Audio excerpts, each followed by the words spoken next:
All right, so it is February now, so it's high time that I cover the January project update blog. Project for the Web, as you might know by now, is a monthly updated application, just like Power BI and the other Microsoft Online or cloud tools. So they improve marginally every month, and at the end, I don't know when that is, you'll have an awesome tool. So let's have a look at what we had in store for you in January. These two features are about deploying project to different environments and about task attachments. But before we dive in, please hit that subscribe button and click a like if you thought this video was useful. So for the first one, I'm very sad, but coming soon means that I don't have the ability to show you this yet. This is a very important update, and this is probably the best update that we had in a long time for project.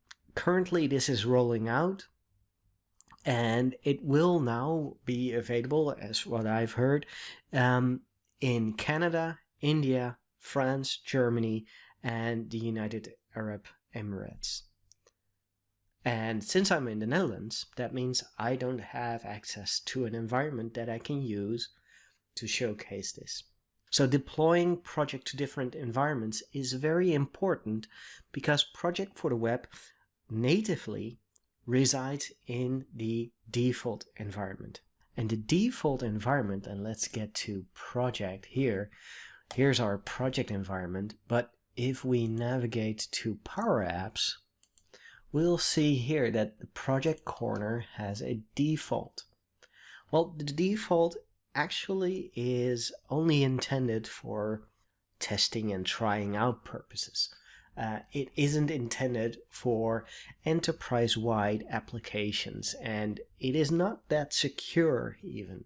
Because if you build an app on top of the default, everyone in that default environment has an environment maker has the environment maker role, which basically means that that person can delete a lot more than he should. So getting back to that update, this is actually huge. And it's a bit boring if you are just an end user, but for the techies around us and the consultants like myself, this is massive. Now, what will that mean for Project Home and roadmaps?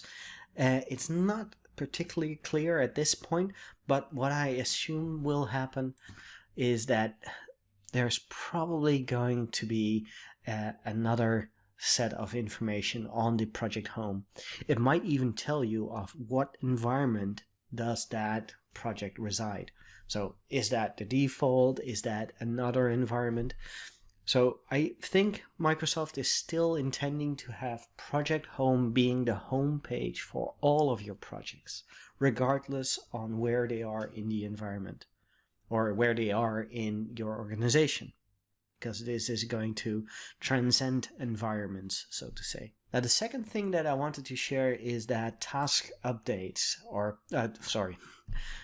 the second thing I wanted to share with you is that task attachments are now available for all project users, and they can add links and files and attach that to tasks in Project for the Web. Now, we've seen a brief introduction to that in our previous video on the updates for Project for the Web, but let's look at it again, because last time I wasn't able to add files and only able to add links or URLs. But see what happened since then. Since then, I now have the add attachment, and I can add from the computer and from the team files. Well, this actually isn't the update. This is something that I figured out after some trial and error. Let's create another blank project. So this blank project is now only linked up to me. There's no team attached to it, and I can show you this.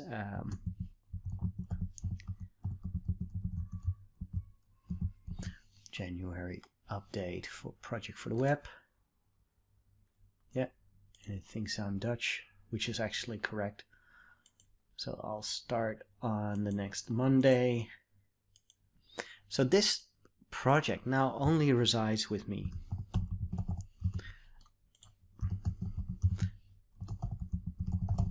And once I have a couple of things in here, I can say that the duration is 0 days and 2 weeks. I can make them a subtask so that this is a summary actually. There it comes. So now I can add attachments to this one. But as you can see, that's only grayed out for the top. And now it tells me add a group to allow file upload. Well, this is the first time I see that pop up, so very exciting to see that there's things that I haven't explored yet. I can add a link and I can say, well, let's have our blog again. And actually, can I change it? Hold on. Can I change it? No, I can only remove. Oh, that's interesting. Well, that is something that I would like to change. So I can only remove. I can't edit the link. Interesting. So I can only add URLs at the moment. But the hint that we got just now is actually key.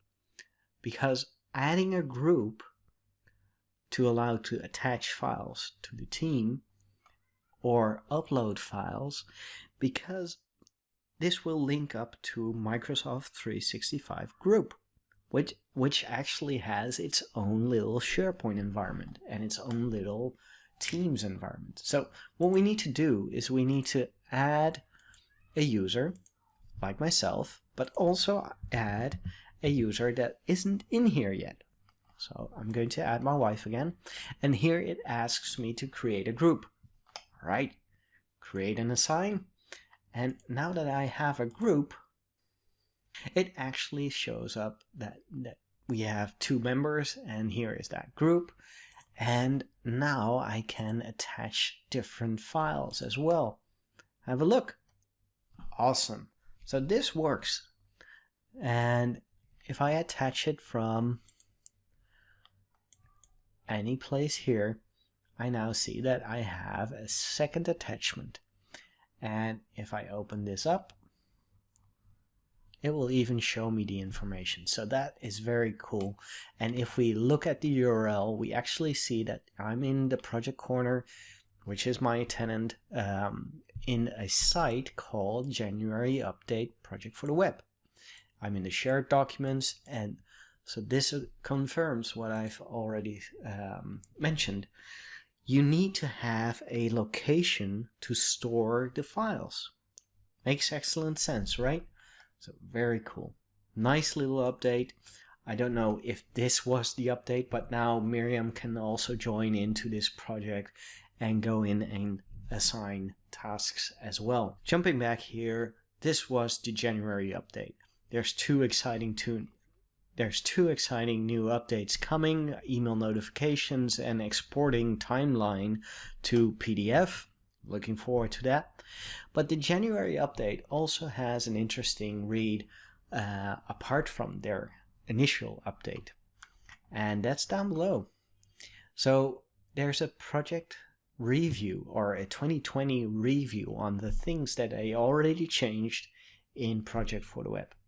I'm not going to go all over them again because I did mention a couple of them during previous videos, but suffice to say this is an interesting blog post to read, and I'm going to add this to the comments below.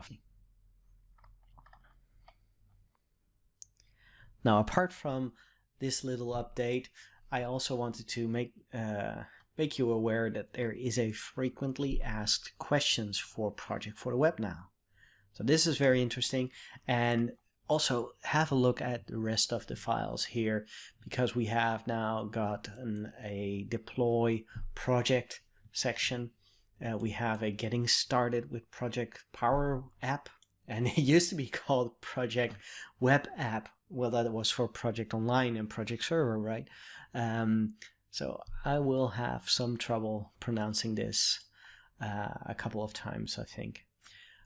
So Project Power App is going to show up pretty soon, and it will have a different look and feel, and I hope that we can customize this for our own tenants.